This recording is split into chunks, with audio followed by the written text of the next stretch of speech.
Good morning. Welcome to All Souls Unitarian Universalist Church. I'm Jean Patterson, a member of the congregation, and it's my pleasure to welcome you all today. I'm going to start with those of you who are streaming online because I always forget you and I don't want to forget this time. We're glad to have you with us too.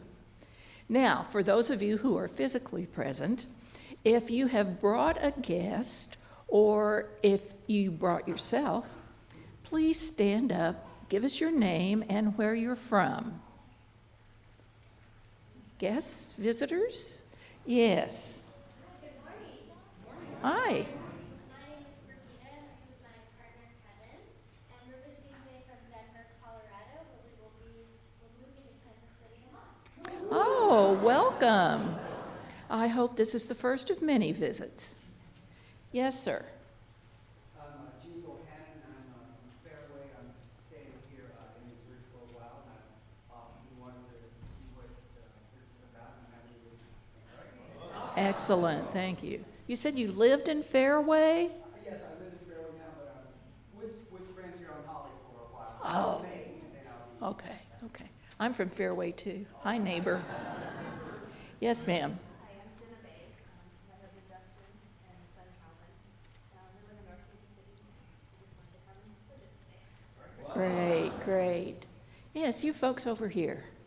I'm Carly, this is my husband Aaron, and we have two kids, Joseph and Llewellyn. We actually are just a couple blocks down. Welcome. Any, yes, ma'am. I'm Darlene. I'm a retired Army nurse. I haven't lived here very long, and I'm in process of moving, but I volunteered at the Warming Center. Thank you for your help doing that. We're glad to have you today. Oh,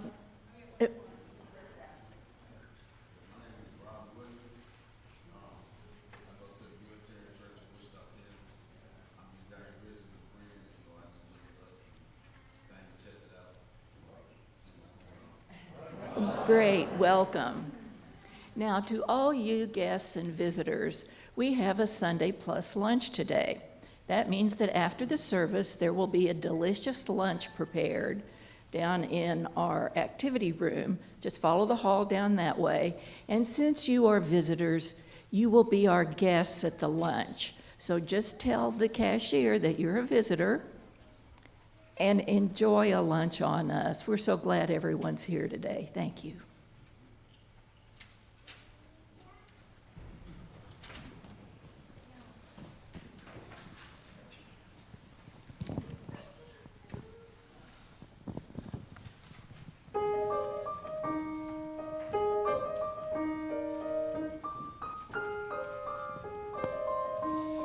Money makes the world go round, the world go round, the world go round.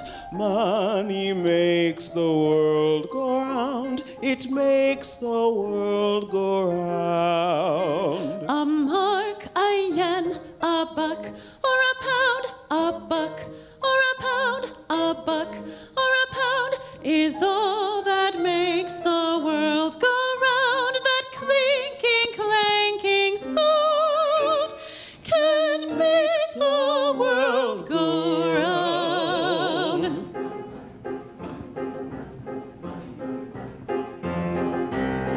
If you happen to be rich and you feel like a night's entertainment, you can pay for a gay escapade. If you happen to be rich and alone and you need a companion, you can ring for the maid. If you happen to be rich and you find that you're left by your lover and you moan and you groan quite a lot, you can take it on the chin, call a cab and begin to recover on your 14-carat yacht.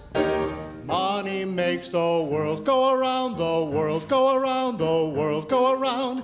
Money makes the world go around, of that we can be sure, on being poor.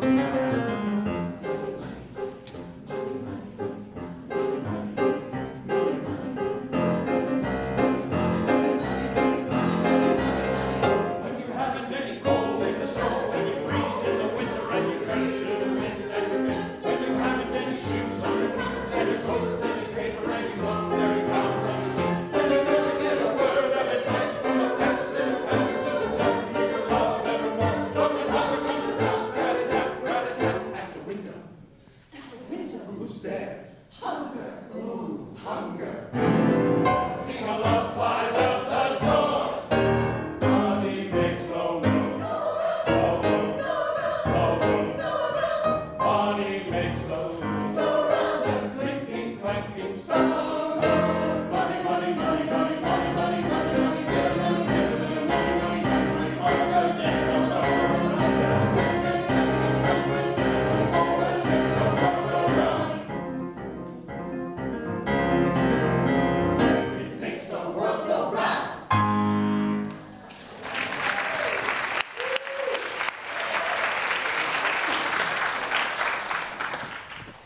What is it they say on the internet, snark? Again, good morning and welcome. Come now out of the scattered world into this gathered community. Come and be reminded here of your deepest truth, your dearest love, your best hope. Whatever hardness of feeling life has burdened you with, release it now. Whatever regret you carry, lay it down for this 1 hour. It will wait patiently. Whatever grief tugs at you, know that it measures your capacity for love. Be grounded now, both in the realness of your body and breath, and in the centering of heart and spirit. Know that your doubts and questions are embraced here, where the horizon of human knowledge and curiosity are ever expanding. This is but a rest and a rejoicing on the journey, not the journey's end. For these moments, let us be united in shared memory and in covenant promise. May this be an example of the world we might build together through justice, compassion, and beauty. Let us remember the ideals that we cherish and all that is worthy of our loyalty and reverence, so that we might shape our days accordingly. We kindle this chalice flame in recognition of all our kindred in faith, who in their own communities near and far are also lighting such a beacon, celebrating the freedom of knowledge and conscience, and the enduring call to our better selves, weaving a world of authenticity, mutuality, and peace.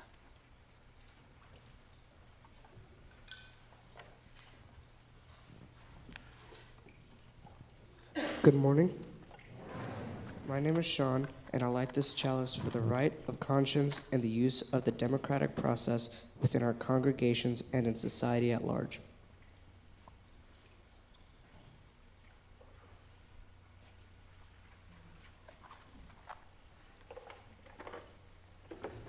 Thanks, Sean. Now let's rise in body and spirit and speak once more the words of our covenant commitment to this community. Together we affirm, goodwill is the spirit of this church, and service is its law. This is our great covenant, to dwell together in peace, to seek the truth in love, and to help one another. And now, since we will be thinking and speaking a bit about money, let's begin by reminding ourselves of the gift of simplicity.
our commitment to human fellowship means that we are called upon to be glad with those who rejoice and to weep with those who mourn.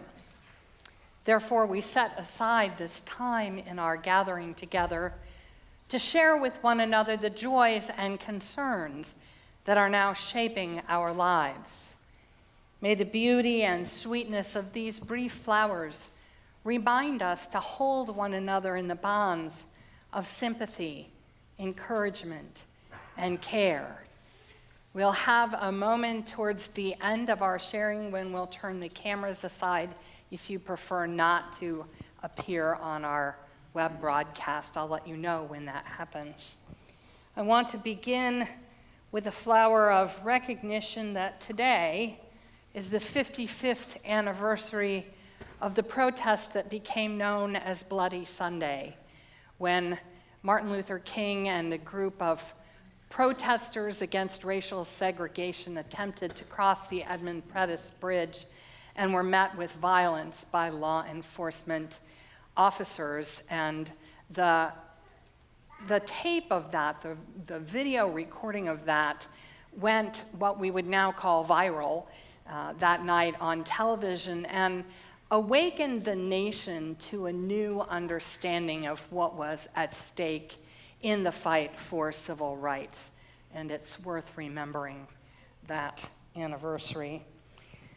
Also, those of you who know our good friend and fellow member Max Sheffield Baird will not be surprised to learn that their baby arrived on Leap Day. And so our thoughts today are with Max and Byron and their new son.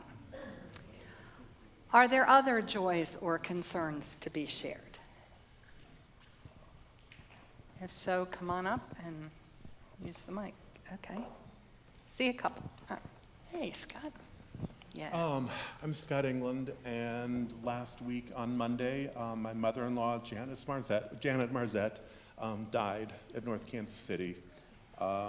Fortunately, all of her children were here in town, but her loss. Yeah, it's big.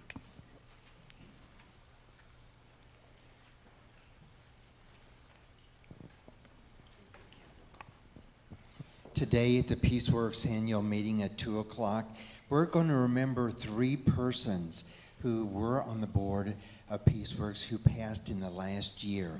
Of course, you remember Sister Pat Canoyer, Sure. who used to sit, up front here. And last year we gave the Bev Award to Lou Mountainay, and she died of cancer a short time after that. And then also Marge Palmer was very involved with Peaceworks, and she went to Community Christian Church, and her obituary is in today's Kansas City Star.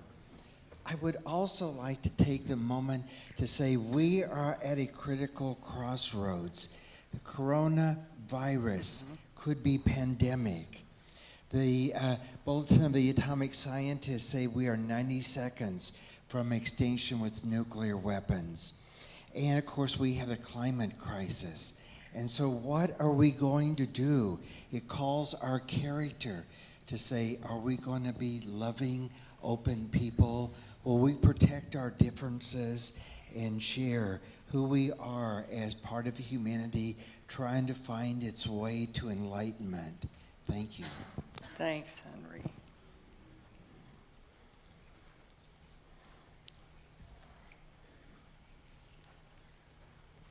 Good morning, I'm John Kerman. My far better half, Ruckme, and I found out this week that our good friend Dave Fullerton has major blockages in the arteries to his heart. That's the sorrow. The joy, of course, is that he found out from a test instead of a heart attack. So we'll be thankful for modern Western medicine, too. Indeed. Thank you. Okay, so, you know what? We can solve this. Tell us who you are. I'm Ariel, and I am happy that I got to be with my mom for at least 2 years, but it was really fun with her, and she went in jail because she she had a chance, but then she didn't take that chance seriously. No, it's hard. Do you want to put a flower in the vase for her? Yeah, take a big one. That's worth a big one. There you go. Thank you, Ariel. Okay. Make an executive decision, right? Good morning, everyone.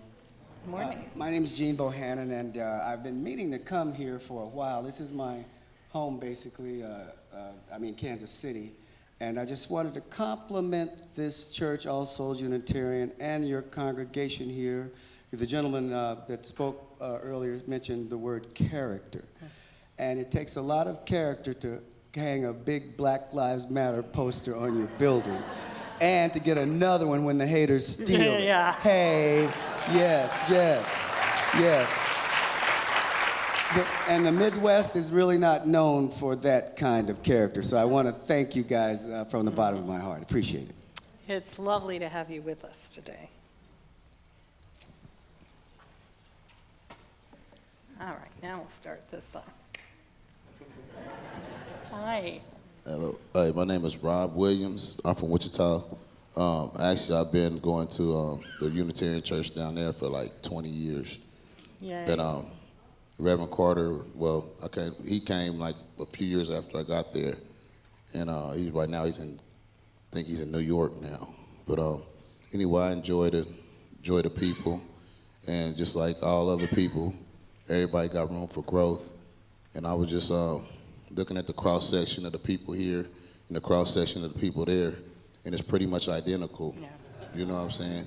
Yep. As a matter of fact, y'all look just like people. I'm like, that look just like Miss Rambo. That look just like Anyway, and I'm really trying to change that personally, because I really try to invite somebody to church at the church I go to every week, you know.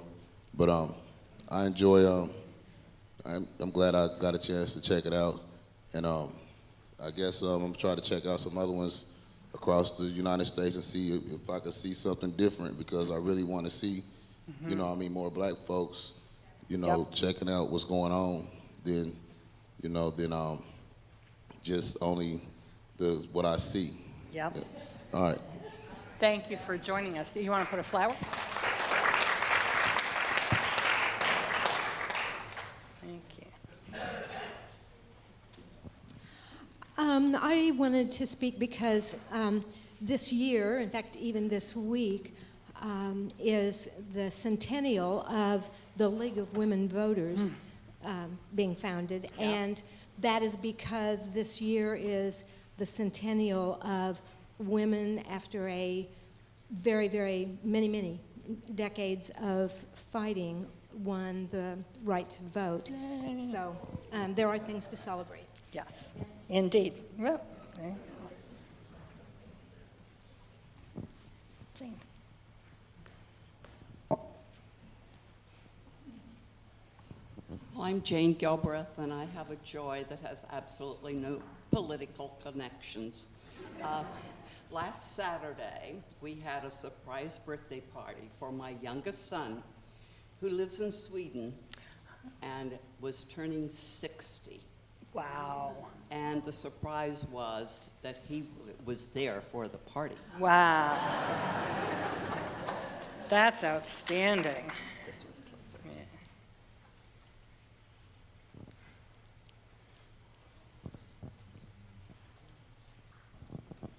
Hi, I'm Anita Malott, and I just wanted to say that Julie and I have kind of bit the bullet, and we've had solar panels installed on our house. Oh, cool. And, Yay.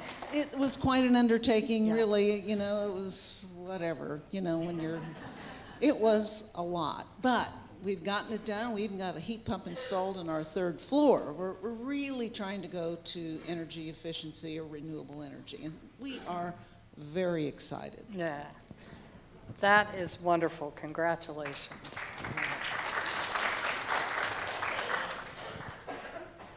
Oh, we got over here. Okay. Hi, I'm Cheryl Westra, and Many of you know Liz Steese, who used to be a member here. Her daughter Patty broke her hip earlier in the month, and finally, after a long hospital stay, got to go home, and she and I are great. both very happy. Yay. That's wonderful to hear. Thank you. All right. Bonnie. Well, I'm Bonnie Swarzenholz. Number one, I don't know if anyone has mentioned that our dear friend Barbara Bemis was in a bad car accident. No, Ruth Robarge, her partner. I'm Barbara Bemis. I'm sorry. Ruth, boy, I talked to Barbara earlier. Ruth was in a bad car accident and is recovering well, but we're all thinking of her. Absolutely. My next thing is, I'm not sure if everyone is so benevolent and altruistic here, and I'm being very selfish. 1 year ago tomorrow, my house burned. Oh, wow. Has it been a year? I don't know if this is good or bad. I'm still not in a house, still living in a hotel, but I have wonderful insurance adjusters, wonderful support people. So we're just hanging on by our fingernails and keeping going. I hope this time next year I won't be up here. Really? Indeed, indeed. Thank you, Bonnie.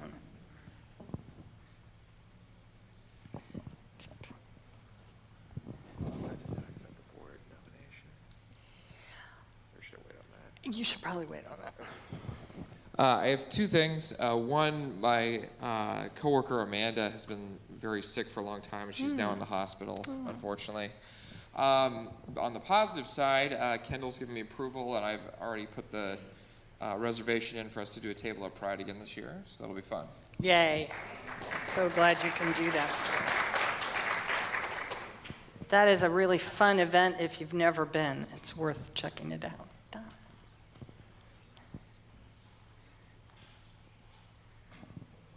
I'm Don Dickey. When I was younger, I got by with one doctor. As I've aged, I sort of seem to be acquiring physicians for every part of me.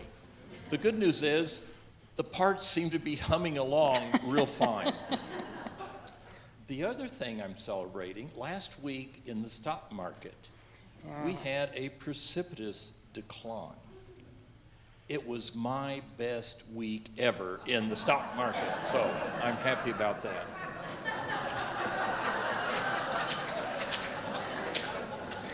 I'm not sure what that says about your previous performance, but I'm celebrating the good. yes. Are there any other joys or concerns to be shared? If not, I will put one last flower for all those outreachings of the Spirit that abide unspoken in our hearts, and invite you to join me in the congregational response on the screen. And we will make the right your right on this side and the left your left on this side. So we'll begin over here. In the midst of the whirling day,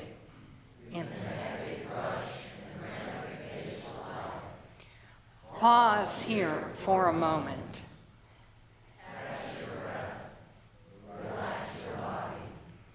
Loosen your grip on everything.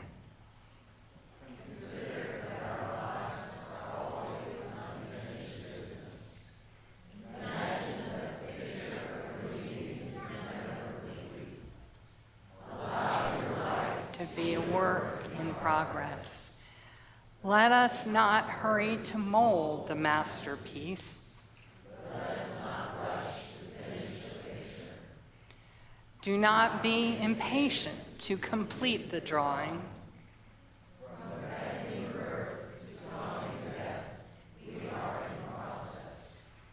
And always there is more to be done.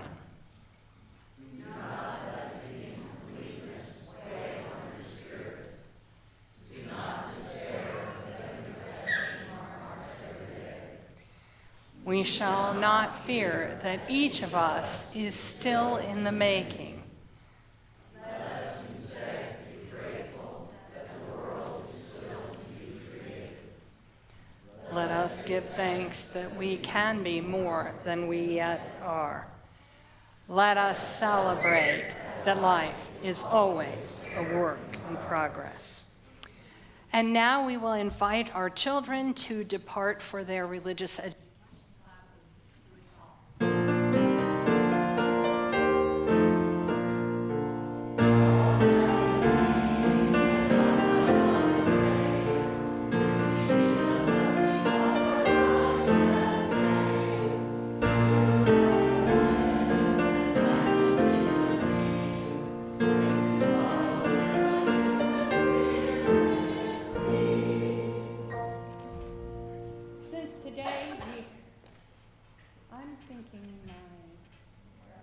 Okay, is it good?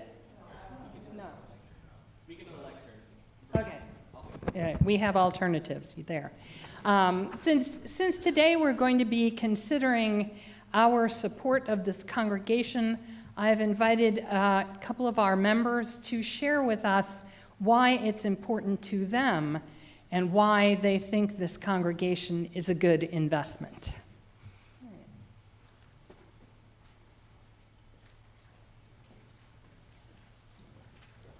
Hopefully you can hear me. I don't do a lot of public speaking. All right, so we were asked to share about the church as an investment, and I was thinking about that, and I thought, you know, the thing that drew me to All Souls was through a myriad of experiences at school and university at K-State, a student who really stood for some great morals, and I thought his example was amazing. And so that's what got me here after I'd graduated and I had some more time, because I gotta say, as an engineering student, you have no time. It's all homework all the time. But once I was in the door, really the thing that kept me here was the community. And I want to say that on Sundays, I have really enjoyed the music program. I got to say, our piano accompaniments and our choir are amazing. It's like going to a free concert every Sunday. But you know, you have to think about that. I say free concert, but really these things aren't free. These people are putting in their time and their money, right? We have to pay for the music. And so those are some examples of some things that people are contributing, right? They're making a choice to provide this to us so that we can enjoy it. Some other things I really enjoy here at church would include getting to see all the children. It is really amazing to me to see so many youth that when you speak to them, they have such a strong moral compass, and I'm very impressed by how knowledgeable they are of other faiths and the things that they're out doing and advocating for at such a young age. Sean, for instance, when he came and gave his dedication for the flame today, I thought that was really forward thinking. I think at his age, politics were so far from my mind, and the idea of government process was just something you kind of learned about so you could pass your quiz at school. But I'm really impressed to see that they're really engaging with the way that our nation works. And I think that's a hallmark of their education here at the UU. Some other things I really feel grateful for and enriched by is I really appreciate Kendyl's sermons. I have to say they're very full of catharsis and a strong message to care for each other. And I gotta say, when I come back to church, not just on Sundays, all through the week, I see that care present in all of you. I'm so impressed at all of the efforts that we get together and put on, and that I have the chance to be a part of. Things like the Hunger Outreach team that Mark's leading, or Barbara and John's dedication to the Warming Center, which really does save lives. It's very gratifying, and it's wonderful to be able to give back to our community with other people. And Bonnie with the Caring Connection and so many other wonderful programs. And then we also have social activities too, you can't forget. Because even if we're not doing service, at least these UUs do know how to celebrate, right? I gotta say, I grew up pretty religious, but very conservative. So I was really excited when I came to a UU party, like the chili cook-off, and there was beer. I thought, oh my gosh, these people are wild, you know? But I have a lot of fun here with all of you, and so I am so grateful to have those opportunities. And so part of that, being a good steward, to me, means not just participating in everything, but you also need to be giving back. And so I try to think in my own life, what are the things I can give back? And I would encourage you to do the same. I think that for us to be able to continue to enjoy these wonderful things, we do need to be willing to give of our time and our money and our resources, what we have available to us, because together we make this community what it is. And if we want to see it succeed, we need to be willing to continue to put into it. And so I'm so grateful for that opportunity to not just enjoy it, but to also be a part of the success of this congregation. And I hope that we will have many more years together. So thank you for making this a home for me.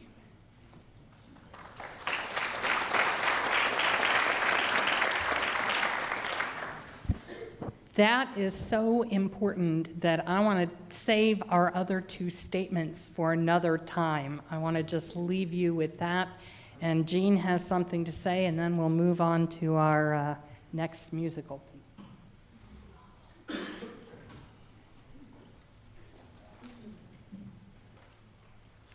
I just wanted to say that, as Don pointed out, the stock market tanked this week.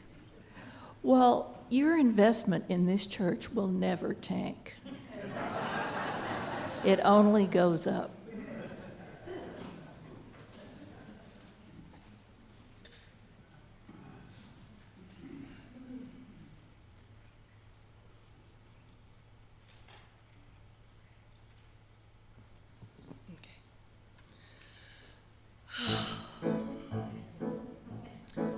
Dear God, you made many, many, many poor people. I realize, of course, it's no shame to be poor, but it's no great honor either. So, what would have been so terrible if I had a small fortune? If I were a rich man,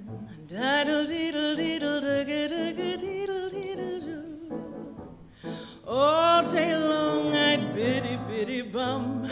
If I were a wealthy man, wouldn't have to work hard. Diddle diddle diddle digga digga diddle diddle dum.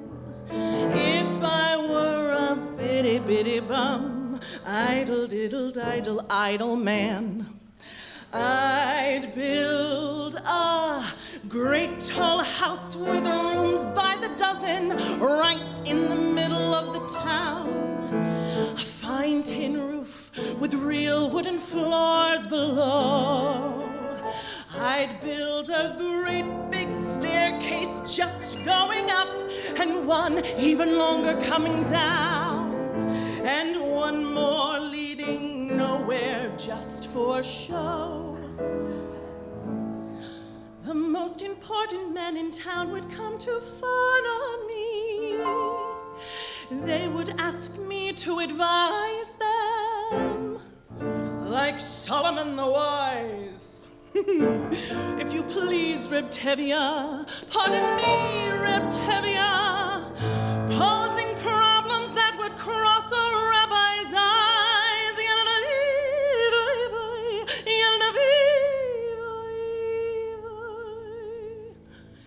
And it won't make one bit of difference if I answer right or wrong. When you're rich, they think you really know.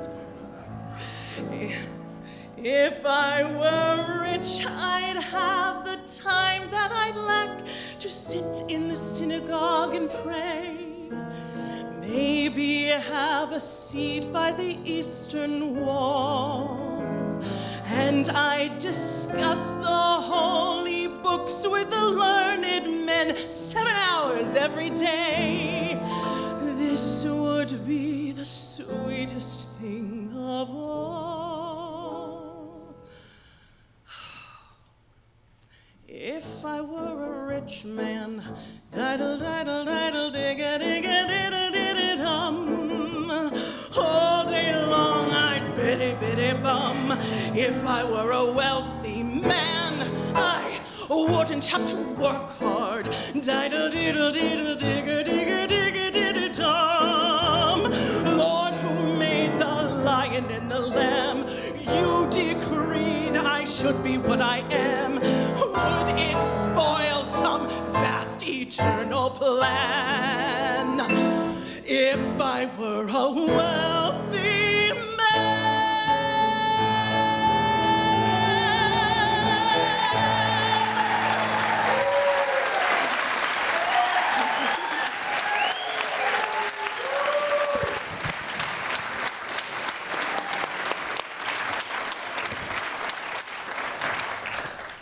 Indeed.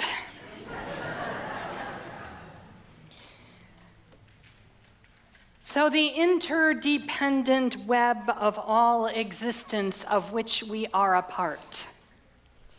We say that like it's a good thing, right? But can you say Dow Jones Industrial Average? Can you say international supply chain? Can you say world travel industry? Can you say pandemic? All of these things are manifestations of that same exact interdependent web. The way in which everything is connected to everything else. The way in which there is no us as opposed to them, no here as opposed to there.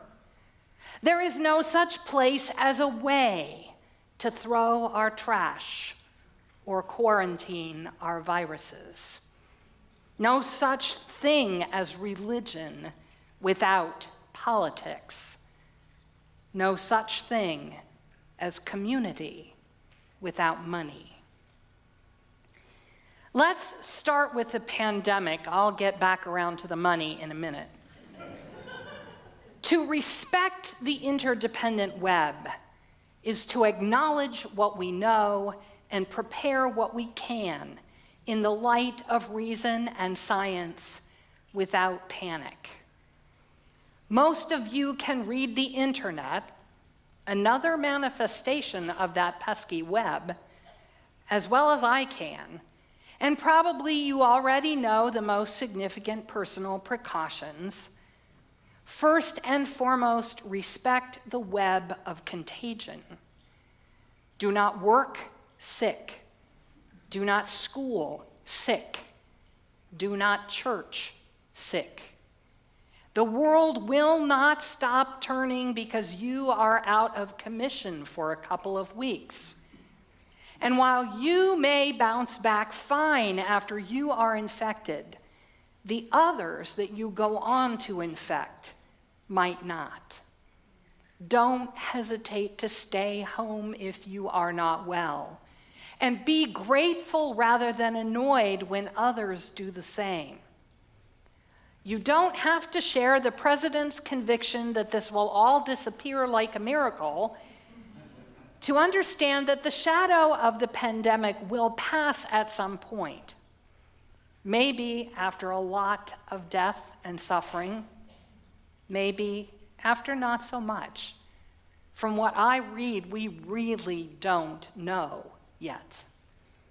But it will surely be better to pick up the loose ends and unfinished tasks at that time, rather than contribute to more death and suffering by trying to carry on as if it wasn't happening.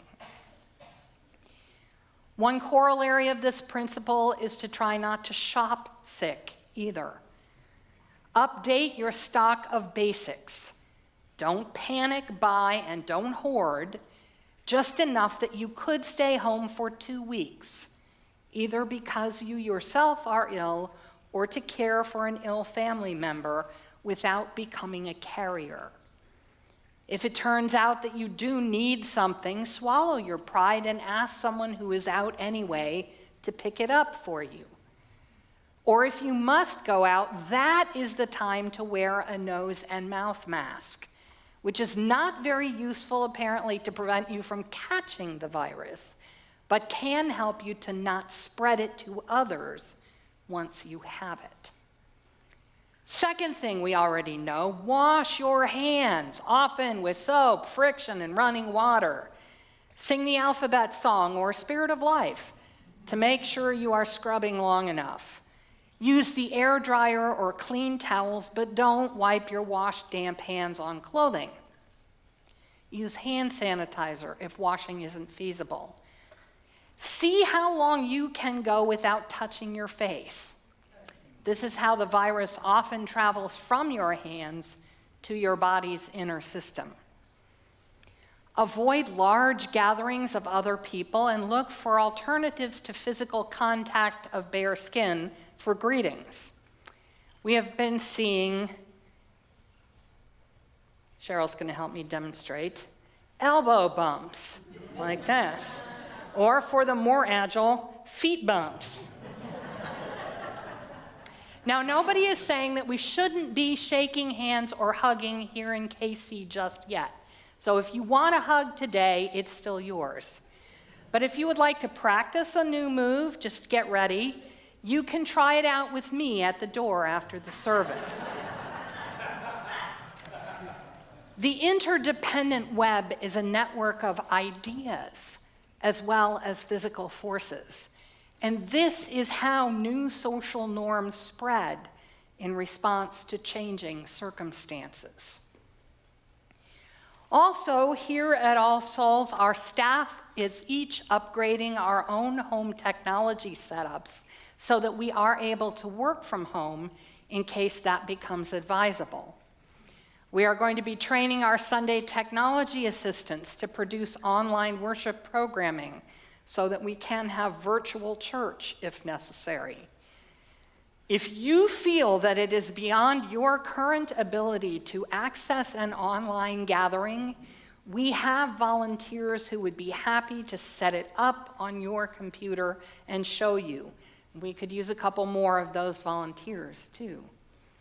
We urge everyone to make sure that you have given us your emergency contact information. And we are identifying members who live alone or have risk factors that suggest we should be checking in on them. Our congregation is its own segment of the larger web, and we want our part to be as strong and solid as possible. While we are on the subject, the prospect of a pandemic infection is a powerful reminder of why making sure that everyone in our society has access to competent health care is not a soft-hearted liberal rainbow pie in the sky, but rather as realistic, hard-headed, and self-serving a goal as you will ever find. As Anand Giraharidas has posted, coronavirus makes clear what has been true all along. Your health is only as safe as the worst insured, worst cared for person in your society. It will be decided by the height of the floor, not the ceiling. A vaccine that is available just to the wealthy will not protect even those who receive it from the dangerous disruptions of a global disease and economic turmoil. This is the nature of the interdependent web. It is only by creating the safety of others that we ensure our own. Finally, it is up to all of us to support and advocate for the role of government in sponsoring scientific research and international cooperation to prepare for and identify these kinds of emerging crises. Science, at its best, is another manifestation of the interdependent web. Basic insights discovered, treatments developed, best practices learned, and new threats identified can all be disseminated with a few keystrokes when worldwide networks of investigation work together, especially without the secrecy engendered by the expectation of exorbitant financial profit. Which neatly brings us to the other aspect of the interdependent web that I would invite us to explore this morning, which is how and why we participate in funding this congregation. Just as there is much to be learned from the history of previous international influenza and other pandemic events, It has been impossible over the last several months, for me at least, not to contemplate the lessons of past eruptions of fascism. Indeed, it seems to me that the two are not unrelated. The public willingness to tolerate unwholesome leaders exercising arbitrary power and government by force is like a collective virus. It somehow short-circuits our normal immune responses to invasive parasitic life forms and propagates itself until the host system either dies or gathers the strength to throw it off. These kinds of opportunistic political infections have taken place in Africa, in Asia, in the Near East, in South America, indeed are taking place even as we speak. But the history that I know best, not surprisingly, is that of Europe. And so my thoughts turn to one of the most virulent outbreaks of the recent past, the rise of Hitler and the Nazi Party. Specifically, I've been pondering the role of churches in responding to Hitler's evolving regime. What we know from history is that the German state church embraced the promise of a racially purified and re-empowered nationalism. Does that remind us of any aspect of our current situation? And the Catholic Church, in which the future Führer was raised as a child, headquartered, let it be remembered, in Italy, which was itself succumbing to the fascist virus, accommodated the Reich by agreeing to turn a blind eye to its aggressions and oppressions. The Jewish community was suppressed before the magnitude of the disease was apparent and received little support from the larger European or global powers. The only notable religious resistance came from the so-called confessing churches. These were the separatist Protestant congregations, heirs of the radical Anabaptist Reformation rather than the institutional Lutherans, who affirmed or confessed no loyalty to any civil government, but only to the message and authority of Jesus. Their pastors, like the famous Dietrich Bonhoeffer, continued to preach, write, and speak out against Hitler's personal tyranny and against the lies, wars, and corruption of the entire Nazi structure.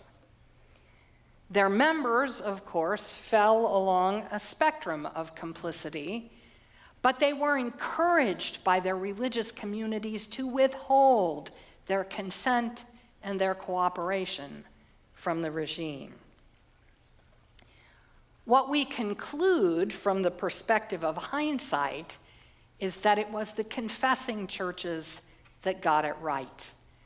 They were the functioning immune cells serving the agenda of a systemic moral health, even though they created great discomfort for everyone at the time and were frequently attacked and even destroyed by the invasive forces of despotism and cruelty.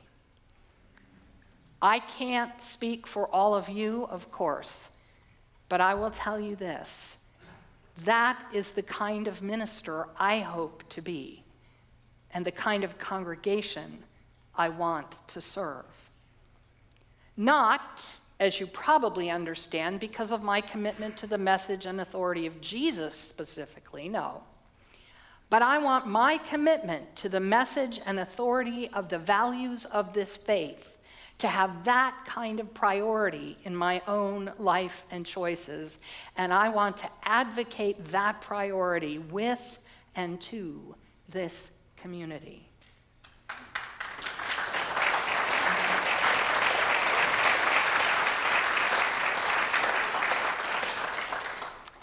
The confessing churches got it right in an historical context of great danger and confusion because they knew clearly where their loyalties were.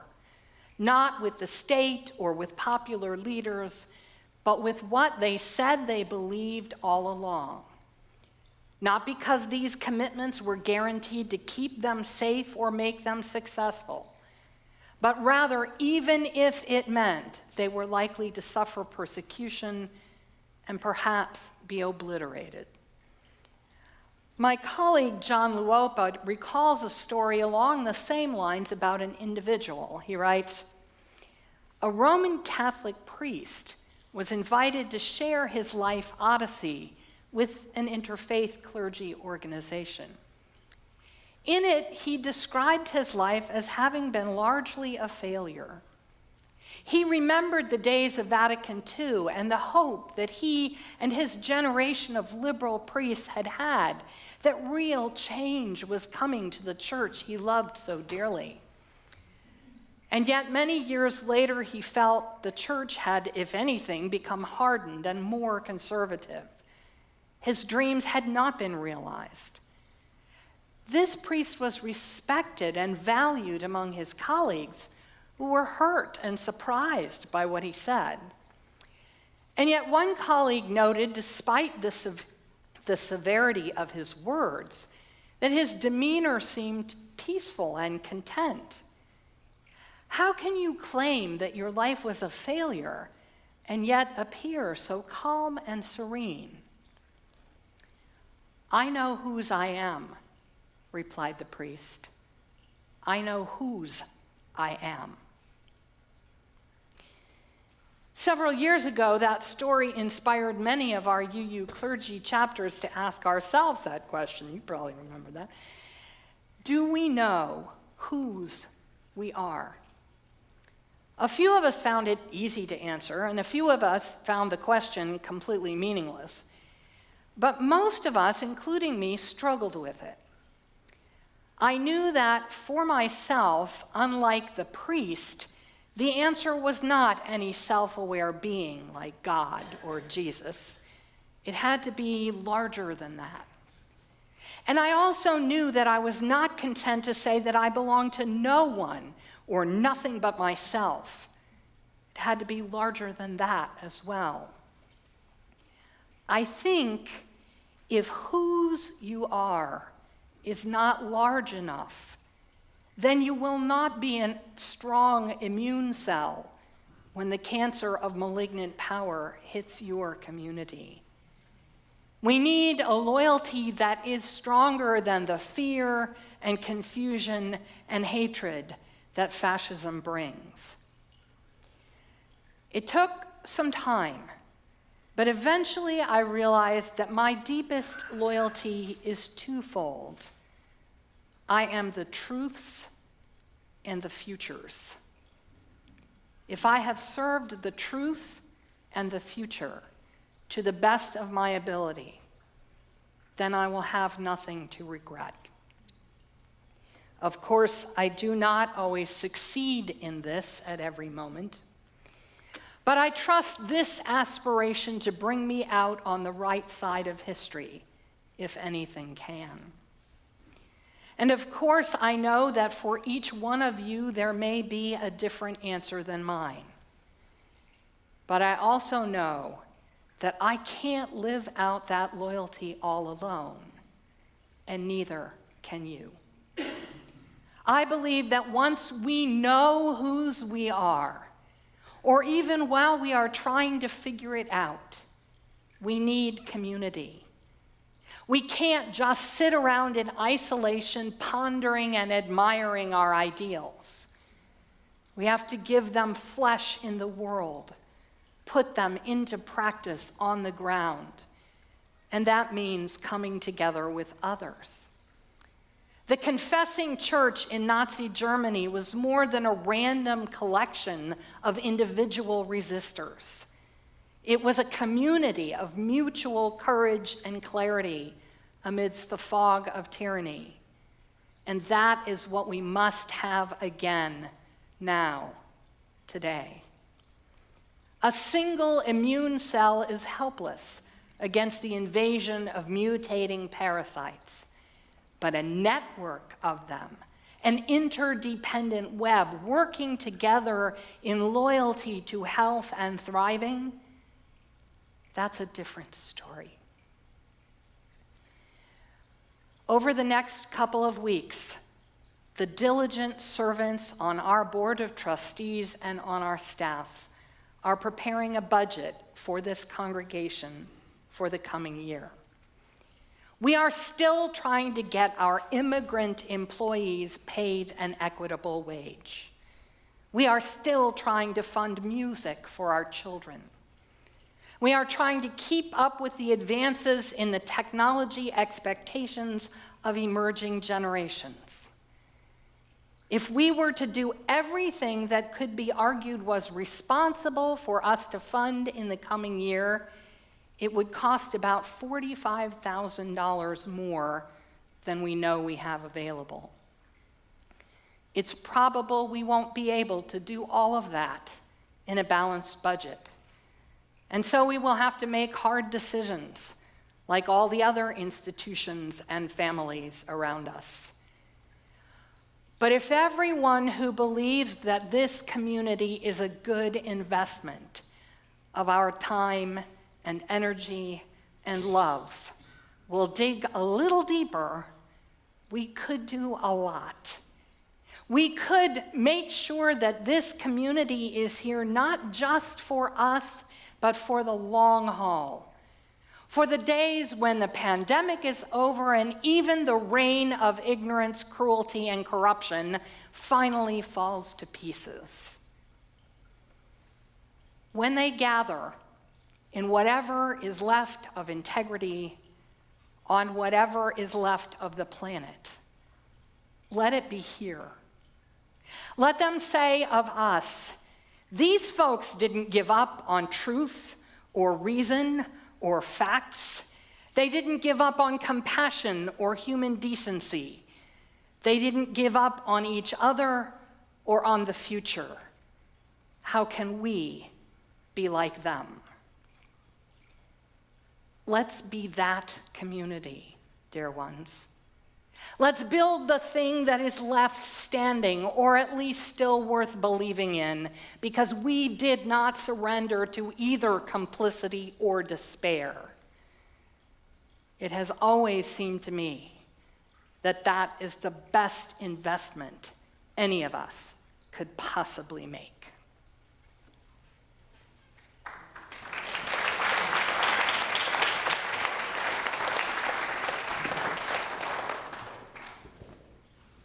Good morning. My name is Cheryl Westra, and I'm one of your board elected members. UUs are a generous people, and we donate to many organizations and services that do good work and support our values. Today, I'm asking for your support for All Souls. All the monies collected today will go to the general fund to support the work that All Souls does. Thank you for your generosity.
indispensable thing is a sense of humor. Will you join me in the dedication of our offering? Together, we dedicate our offerings and our actions to the mission at the heart of this congregation, to build a respectful, caring community, to inspire personal and spiritual growth, and to create change toward a just and compassionate society. Now will you rise and join in song?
But not the light of truth, the warmth of community, or the fires of commitment. For all these we carry in our hearts and minds until we are together again. The poet May Sarton says, "Lovers and friends, I come to you starved for all you have to give, nourished by the food of solitude, a good instrument for all you have to tell me, for all I have to tell you. We talk of first and last things, listen to music together. No one comes to this house who is not changed. I meet no one here who does not change me." So be it.